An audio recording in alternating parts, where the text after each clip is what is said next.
Explain பண்ணலையோ பரவாயில்ல நல்லா இருக்கு உங்க ஒரு மைண்ட்ல ஒரு ஸ்பார்க் இருக்கும் அது? அவர் சொன்ன நரேஷன் எனக்கு ரொம்ப பிடிச்சிருந்தது.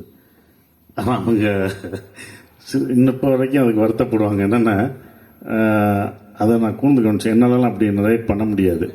அப்போ அவங்க சொன்ன காமெடி, நீங்களாம் இவ்வளோ சிரிச்சிங்கல்ல, இவ்வளோ சிரித்து ரசிச்சிங்கல்ல, அது நான் ஒரு ஷாட்டு கூட ஒரு சீன் கூட சிரிக்கலை. அப்படி சிரிக்காமல் ரொம்ப அமைதியாக கேட்டேன். ப்ரொடியூசர் தான் சிரிச்சாரு. ஃபீலிங்க்கு நான் ஃபீல் பண்ணல, இவர் தான் ஃபீல் பண்ணாரு. இல்ல சார், உங்களை எப்படியாச்சும் ஓகே பண்ணலாம்னு சொல்லிட்டு நான் சிரிச்சிட்டு இருந்தேன். ஏன்னா நீங்க சிரிக்கவே இல்லை. நானும் டேரக்டர் வந்து விழுந்து விழுந்து நரேட் பண்றாரு, பாட்டெல்லாம் போடுறாரு. நான் சரி ஓகே இவர் எமோஷனல் ஆக மாட்டாரு, சரி புஷ் பண்ணி விடுவோம். நான் சிரிக்கிறேன், அழுறேன், கல்லஞ்சக்காரரு, கொஞ்சம் கூட அடவும் இல்லை, சிரிக்கவும் இல்லை. ஸோ நான் இப்போ சிரிக்கிறேன். அது அவர் சொல்லும்போது அந்த நரேஷன் ரசித்தேன். நான் உள்ளுக்குள்ளே சிரித்து எல்லாமே நான் இது பண்ணேன். பட் அந்த நரேஷன் வே ஆஃப் நரேட் பண்ணுறது ஒன்றது, ஸ்பாட்டில் எல்லார்ட்டையும் ஒர்க் பண்ணுற அந்த விதம், அப்படி ஒரு அழகாக போகும்போது எல்லாம் பசங்க தான், எல்லாம் சின்ன பசங்க, கேமராமேன் எல்லாமே. எனக்கு ஏதோ காலேஜுக்குள்ளே போன மாதிரி தான் இருந்தது. ஒரு காலேஜில் அப்படி படிக்கிற மாதிரி இவங்களோடலாம் பண்ணும்போது. பட் ரொம்ப அழகாக இவ்வளோ பெரிய ஆர்டிஸ்ட் இருக்காங்க, அந்த இது இல்லாமல் எல்லாமே கிளியராக ஹேண்டில் பண்ணதெல்லாம் நான் கற்றுக்கிட்டேன். ஒவ்வொரு இயக்குனர்ட்டையும் நம்ம கற்றுக்கிட்டு இருக்கோம். நம்ம முதப்படம் ஜெயிச்சனால நமக்கு எல்லாம் தெரிஞ்சது அப்படின்னு அர்த்தம் கிடையாது. என்னுடைய 10வது படம் 20வது படமும் ஒவ்வொரு இயக்குநர்களும் எனக்கு கற்றுக் கொடுத்துக்கிட்டே தான் இருப்பாங்க. அது எண்டே கிடையாது, அது போய்கிட்டே தான் இருக்கும். அப்படி தான் நான் நினைக்கிறேன். I learn from him lot.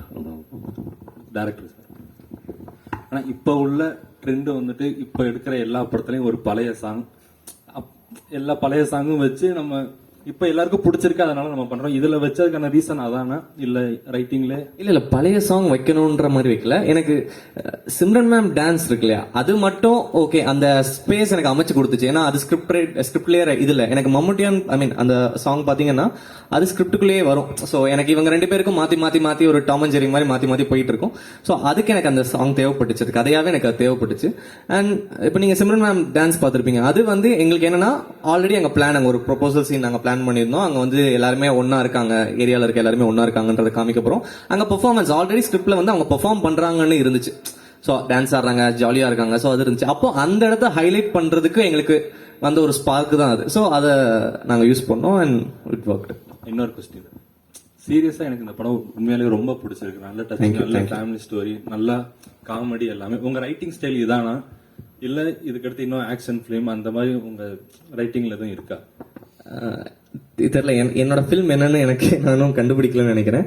நான் இப்பதான் ஃபர்ஸ்ட் ஃபில்ம் பண்ணியிருக்கேன். எனக்கு இந்த எக்ஸ்பீரியன்ஸ் பிடிச்சிருக்கு. நான் இதோட ப்ராசஸ் ரொம்ப என்ஜாய் பண்ணியிருக்கேன். எழுதின விதமா இருக்கட்டும், அதை ஷூட் பண்ண விதமா இருக்கட்டும், ரொம்ப என்ஜாய் பண்ணியிருக்கேன்.